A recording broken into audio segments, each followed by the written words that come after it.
एक जमाने की बात है। एक जादुई सल्तनत में जहां आसमान हमेशा नीला और बागात फूलों से भरे रहते थे, रहती थी शहजादी अलारा। उनके बाल स्याह रेशम की तरह लहराते थे, आंखें सितारों की तरह चमकती थी और दिल इतना नर्म था कि हर जिंदा चीज उनकी तरफ खींची चली आती। एक धूप भरी सुबह अलारा शाही बाग में टहल रही थी जब उन्हें गुलाब की झाड़ियों के नीचे से एक हल्की सी ची ची सुनाई दी। वहाँ एक नन्हा नीला परिंदा पड़ा था जिसका एक पर टूटा हुआ था और वो उड़ने की कोशिश में दर्द से चीख रहा था। अलारा का दिल पसीज गया। उन्होंने नरमी से परिंदे को हाथ में उठाया और महल के अपने कमरे में ले आई। वहाँ उन्होंने नर्म कपड़े से उसका पर बांधा, शहद मिला दूध पिलाया और मीठी लोरियां गाईं। दिन गुजरते गए। अलारा हर रोज परिंदे के पास आती, उसे रंग बिरंगे फल खिलाती, जंगल की कहानियां सुनाती और साथ गाती। परिंदे ने उनका नाम स्काई रख। जूं स्काई तंदुरुस्त होता गया, दोनों दोस्त बन गए। वो बाग में उड़ते, झरनों के पास नाचते, तितलियों के साथ खेलते और शाम ढलते ही चांद की रोशनी में राज बांटते।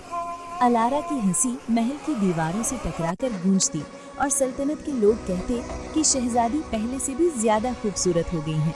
मगर एक दिन शदीद तूफान आया। आसमान पर बादल छा गए, बिजलियां कड़की और हवा ने खिड़कियां हिलाईं। स्काई अब मुकम्मल तंदुरुस्त घबराकर बोला, अलारा, मुझे सरगोशियों वाले जंगल में अपने झुंड के पास वापस जाना है।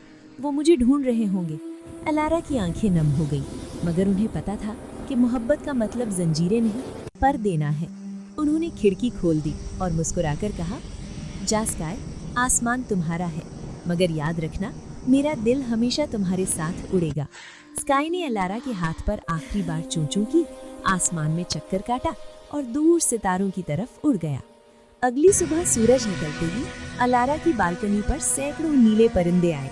वो गाते, नाचते और अलारा के गिर्द मंडलाते। उनकी सुरीली आवाजों ने पूरी सल्तनत को जादू से भर दिया। तब से जब भी अलारा उदास होती, परिंदे वापस आते, उन्हें गीत सुनाते और याद दिलाते कि सच्ची दोस्ती कभी अलग नहीं होती।